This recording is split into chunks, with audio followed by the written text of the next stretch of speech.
In the name of Jesus, we thank you. Ikamonda olamosia.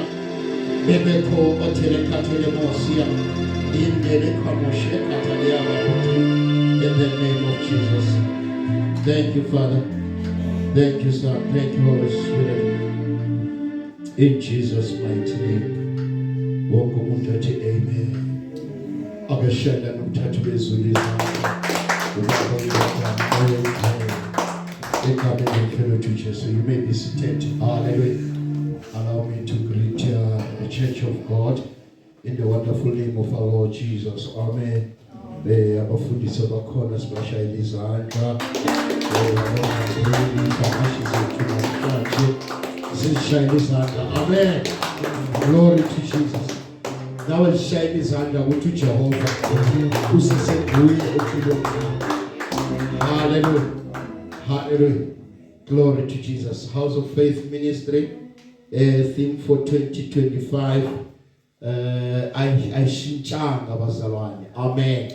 Ayishintshanga abazalwane. Isahleli ukuthi hamba ngalawo mandla uJehova akunikeze wona. Hallelujah. Glory to Jesus. Ngoba mawunalawo mandla uphelelisiwe. Hallelujah. Glory to Jesus. Ake ngithi nje ngaphandle kokumosha isikhathi bazalwane ngizokhulumela phezulu kwesihloko sanamhlanje sasihamba ngaso ku-Miracle Service izolo eMiddelburg branch lapho sithi khona isitha sakho sinqotshiwe. Hallelujah. Hallelujah. Your enemy has been defeated. Deal done. Hallelujah. Hallelujah. The perfect job in your life has been done because of one thing. God has paid the price. Hallelujah. Hallelujah. For you is to walk on. For you is to celebrate. In the midst of all situations, in the midst of all circumstances, just celebrate. Hallelujah. Amen. Because there's nothing will come closer to you. Woo. Hallelujah. Amen. Glory to Jesus. Amen. Nothing will come closer to you. Nothing will hurt you. Hallelujah. Amen. Hallelujah. Everything that is from the enemy that comes to you, it has came to stand still. Hallelujah. It has came to halt because of the price was paid. The enemy has been defeated. Hallelujah. Hallelujah. Allow me in this few minutes, I've got a lot of verses, but through the help of the Holy Spirit, the other ones will read them at home. Hallelujah. Let us go into the book of Psalm 128. We are going to read verse 7 and 8. Psalm 128, verses 7 and 8. Verse 1. Hallelujah. Amahubo 128. So funda nje verse 7 and 8.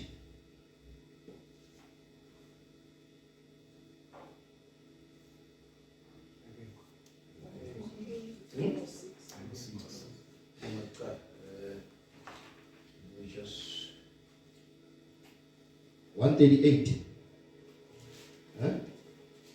138 verse 7 and 8. Equal 127.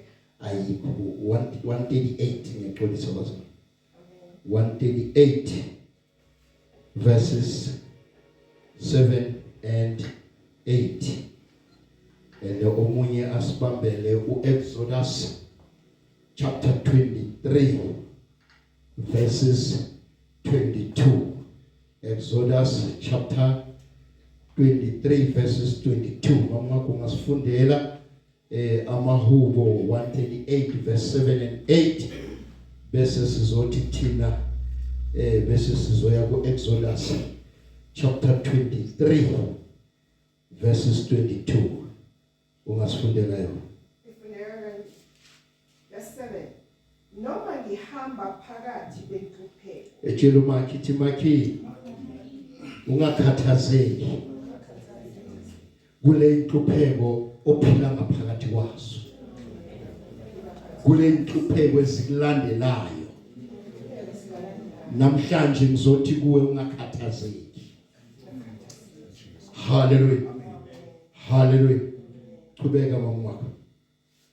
Uyakungiphilisa. Oh, akuphindise phinde qale phansi. Noma ngihamba phakathi kwenhlupheko. Noma ngihamba phakathi kwenhlupheko. Uyakungiphilisa. Uyakungiphilisa. Uyakwelulela isandla sakho. Olakeni nezitha zakho. Esokunene sakho singisindise. Sikhulekele izwi baba. Baba busisa ukufunda kwezwi lakho nele mandla onke.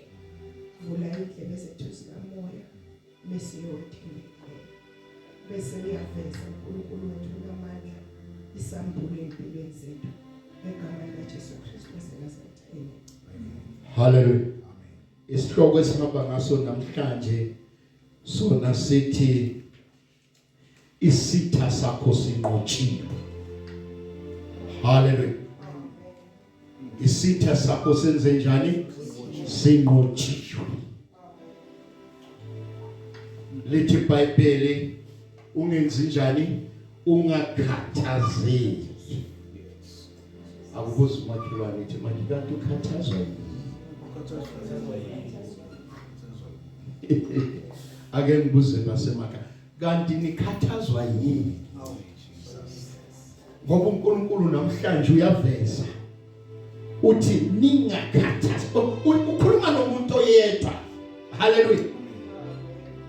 Address the group yabantu. Kunento engiyithandayo nanoma ephakathi kwabantu kodwa uaddressa isiqhubu individually so. Hallelujah. Hallelujah. Now sigcwele kule bandla sikhona silalele izwi. Uthini? Uthi ungenzi awuqale kulokho kuverse 7. Noma ngihamba phakathi kwenhlupheko. Uyakungiphilisa. Uyakwelulela isandla sakho olakeni lwezitha zakho. Olakeni ukhuluma nomuntu oyedwa. Hallelujah. Ngamanye amagama akafuni ukuthi uzozubalekele kulento lokuthi bekangakhulumi nami ekhuluma nawe. Because uaddressa umuntu individually so. Ungakhathazeki makhi. Ungakhathazeki. Uthi though I walk in the midst of trouble. Hallelujah. Though I walk in the midst of trouble. Mangikhumbula kahle nakumahubo 23 iyayiveza lendaba. Now uDavid impilo yakhe masikhumbula kakhulu kahle. Lithi iBhayibheli wayemuntu ohlala sezimeni njalo. Hallelujah. Hallelujah. Kunento engizofuna ukuyiletha kuwe ukuthi ungamangali izimo zilandelela wena. Ngoba kunento enkulu uNkulunkulu ayibeke phezulu kwakho. Isitha sinakanga lo mzimba. Kodwa isitha sinale purpose, simelana nale purpose. Noma lento omele ube yiyo ezweni lika Jehova ezomelana nemisebenzi yakaSathane. Hallelujah. So yingakho lithi iBhayibheli uthi nanoma ngihamba phakathi kweyinsizi. Hallelujah. Hallelujah. Meaning that each and every believer in this world, the number of your enemies increases because now you have tapped or you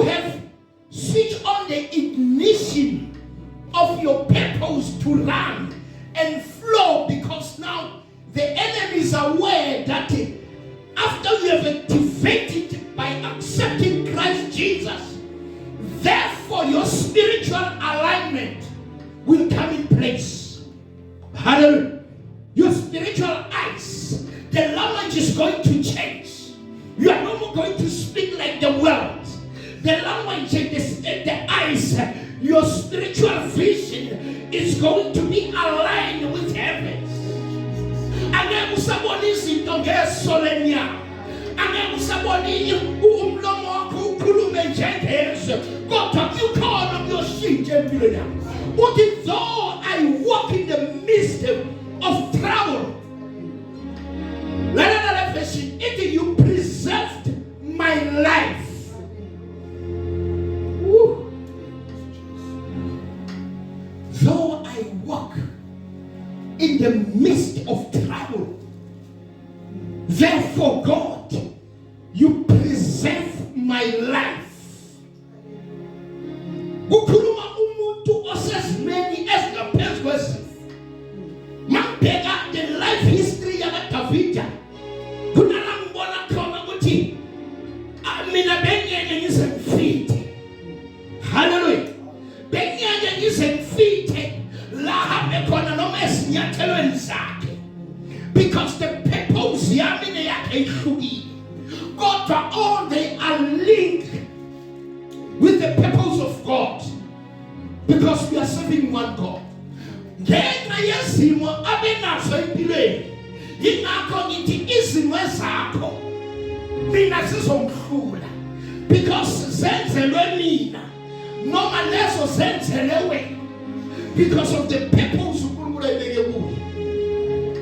Hallelujah. Uthi therefore you preserve my life. Now when you look at the biblical meaning or the term preserve, little Bible, muscle digger deeper, little, you kept safe from the harm of the enemy. You kept me safe. You have preserved my life. In other words, the enemy was in business when following you, and his business was to destroy you. But little Bible, because God was always there. Uti no mani hamba. Pamatuwe ufa no upina. No ufa otupina ukon. Ngoba wena umsiwe yene. You have protected me. You have protected me against any harm from the enemy. Hallelujah. Hallelujah. Glory to Jesus.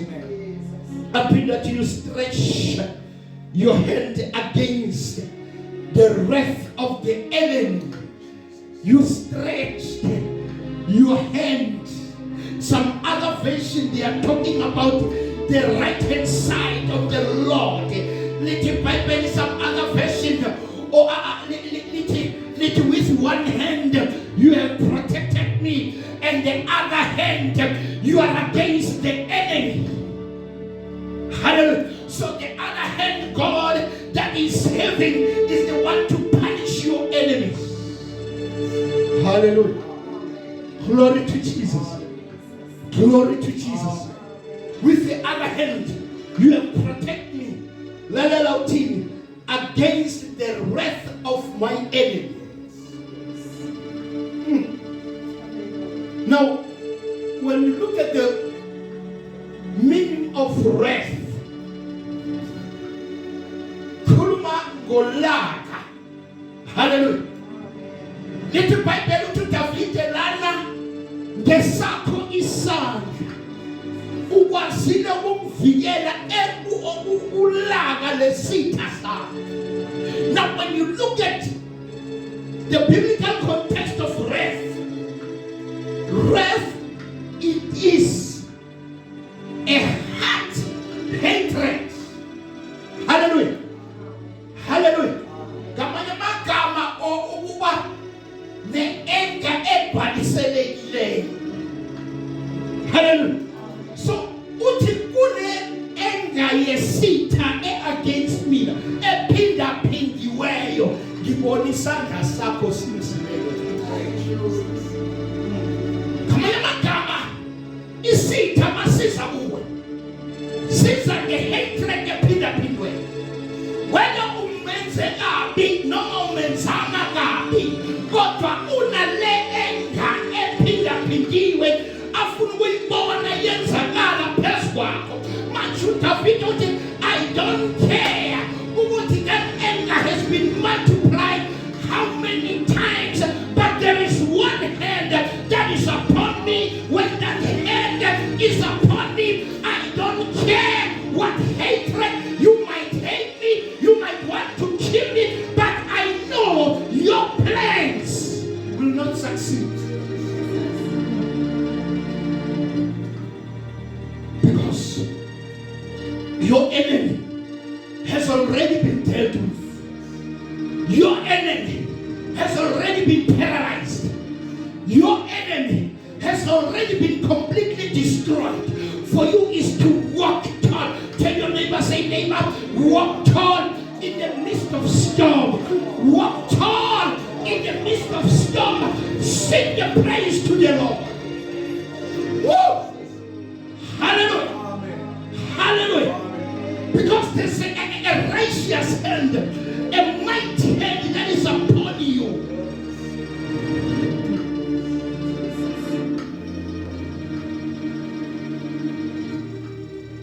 There is this thing, they call it aftertaste. And aftertaste, it is not the real taste.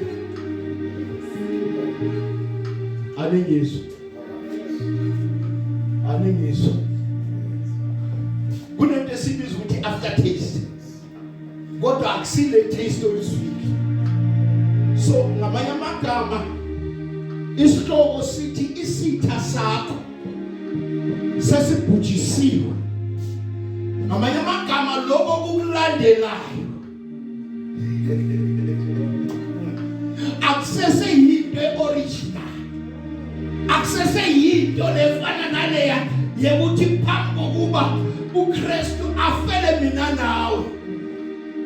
Ngamanye amagama God has already sorted out what comes behind you.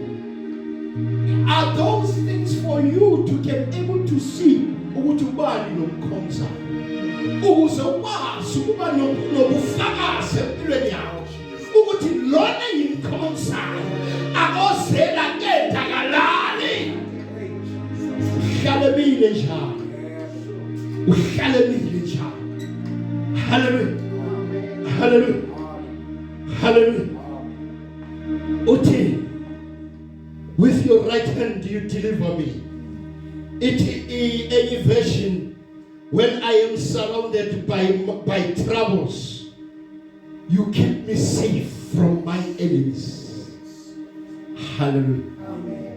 You keep me safe from my enemies. Now, let us look into the book of Exodus 23:22. Let's listen to this verse.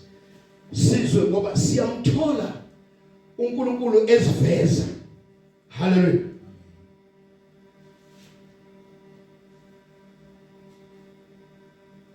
Exodus 23:22.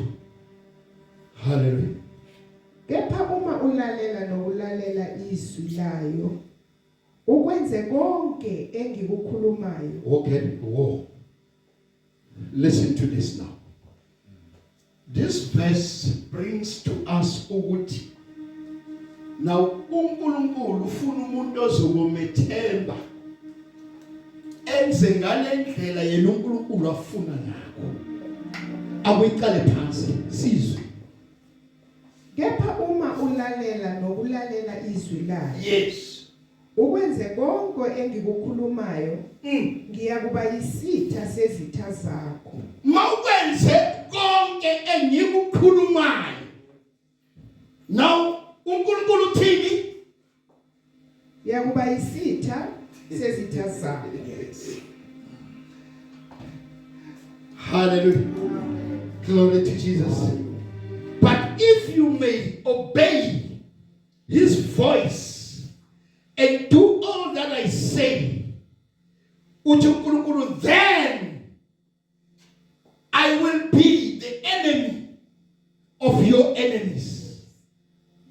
I will be the adversary of your adversaries. Hallelujah.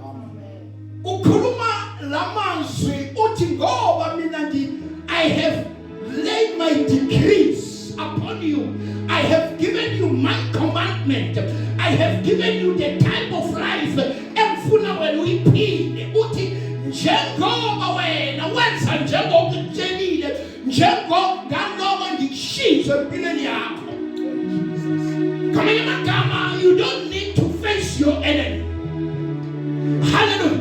You don't have to face your enemy and fight your enemy. Because the Bible says when you are adhering to all the commands that God gave you, the Bible says automatically God will become the enemy of your enemies.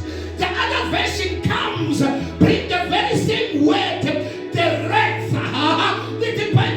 God, I'll become the enemy of your enemies, and my wrath will be upon them. So, the hatred that ever hate Jehovah, we ever hate ihamba ipackage nalesandla esikuyeneyo ethi omunye umbhali lesesinye esokusaphaza isitha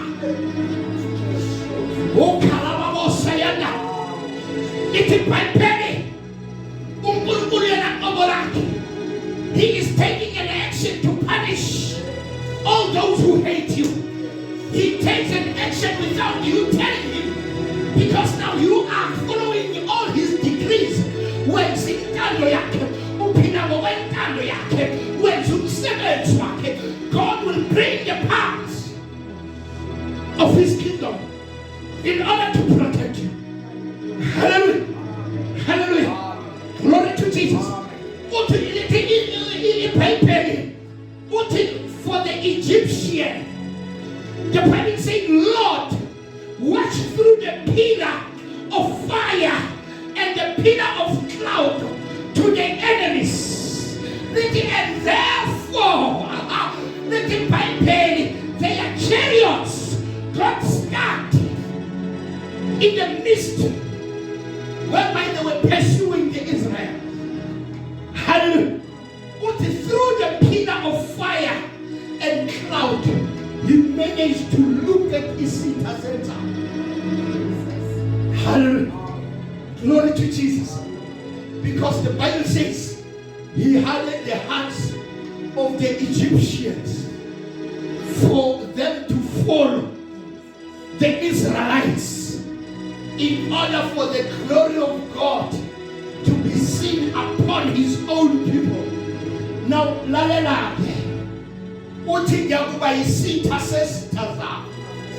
hallelujah. Now, this organization, it is some of the things zenzeka with the reason ukuthi kubonakalise uNkulunkulu phezwalo. Bagijimisa uIsrael nje. uNkulunkulu benze isitabo. Yingakho ezinye izinto mawukhala ubuye nganene. Ngoba uzokhala nalabo uNkulunkulu enze uNkulunkulu athethe indawo athi ufuna ukuziveza ngaye kodwa wena bese uyakhala endleleni uyawe endleleni. Kanti uNkulunkulu bekathi bekwethembile ukuthi lo nyamazi noma ngashisa kangakanani angeke azayishiya indawo yakhe. Now let the Bible ithathe uyisela, let the Bible uyisela encwadini uFirst Samuel, let the Bible uDavid lalela mfundisi kunento engiyithandayo. Let the Bible uSaul uplana, I will be the enemy of your enemies. I'll be the adversary of the adversaries. Let the Bible ubiza abasebenzi bakhe. Let the Bible, no, Jonathan was there. Now he planned to kill uDavid. Ufuna ukutshela ungesabi lutho. Ngithi noma isitha uhlala lesitha endlini eyodwa under the one roof ungasabi lutho. Ngithi noma ukhonza isitha sifikile ngaphansi kwe-same roof. Ngithi ungasesabi ungasibheki nokwazi ukuthi uthakathaka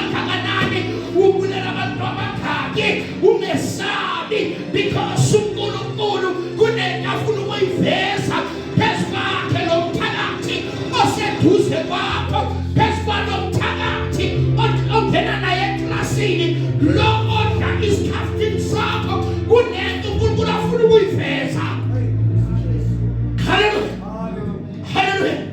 Now lithi Bible God proved with somewhere ukuthi when I have declared to say othinta wena muntu wami uthinta inhlamvu yeso lami, and I will not allow this.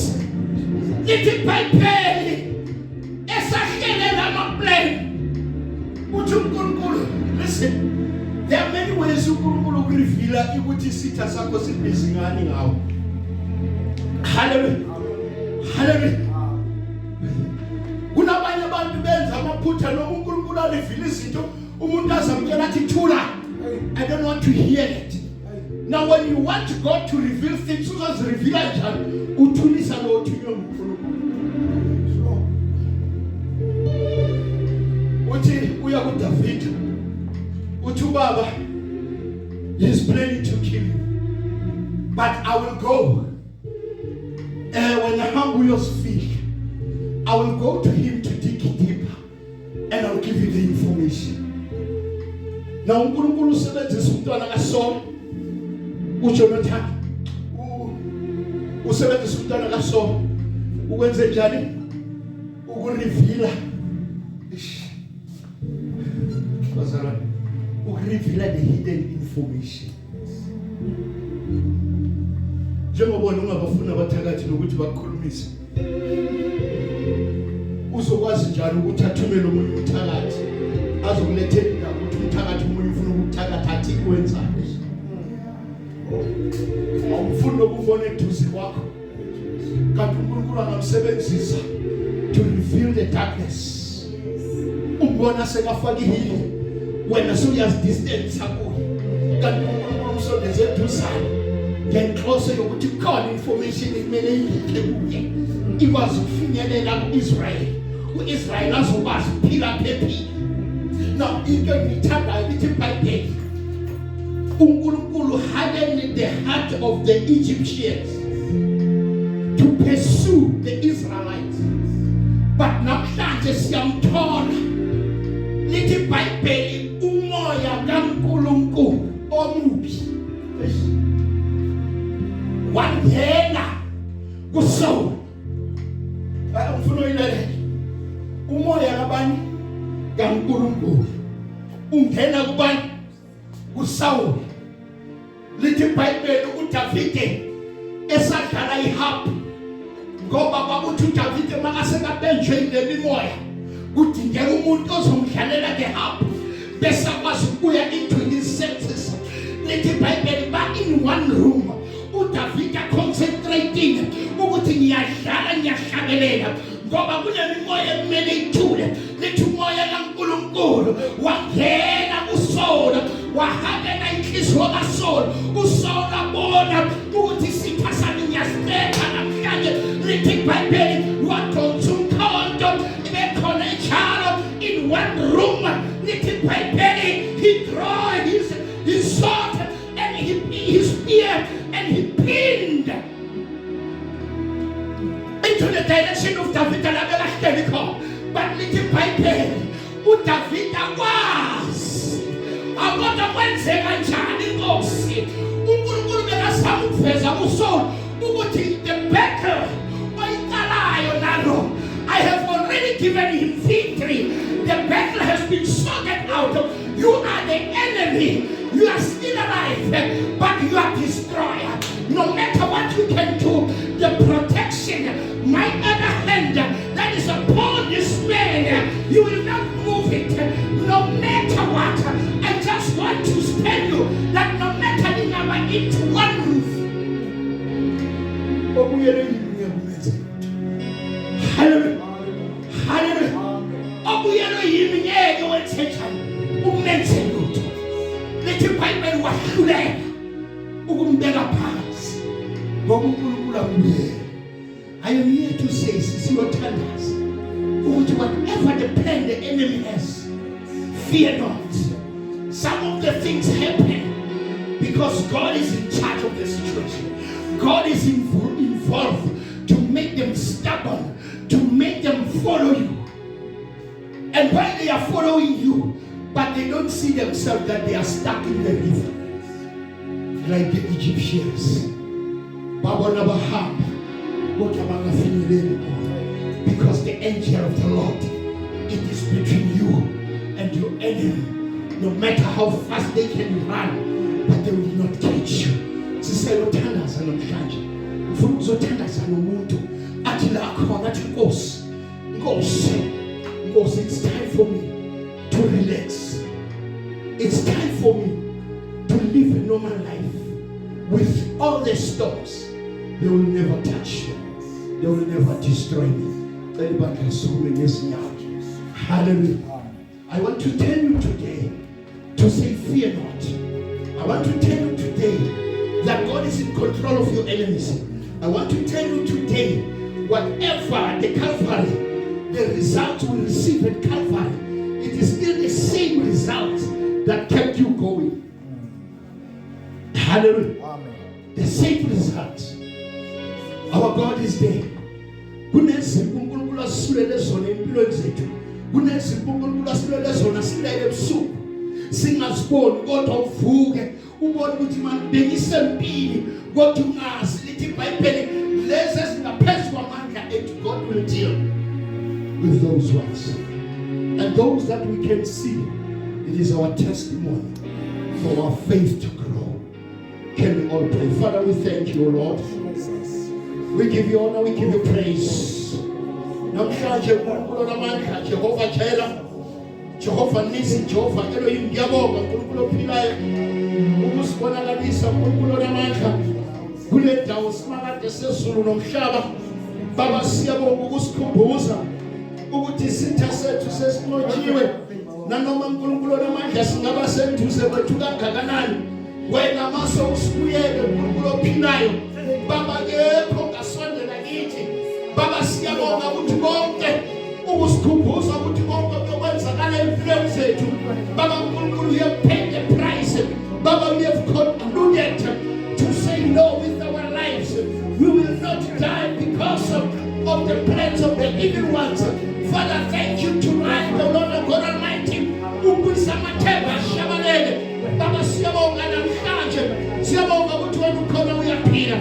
Ulivela kusimakade. Ungusomlunga saza bikho ofana nawe nolinganiso nawe. Mana njalo uNkulunkulu ophilayo. Mana njalo Jehova Jireh.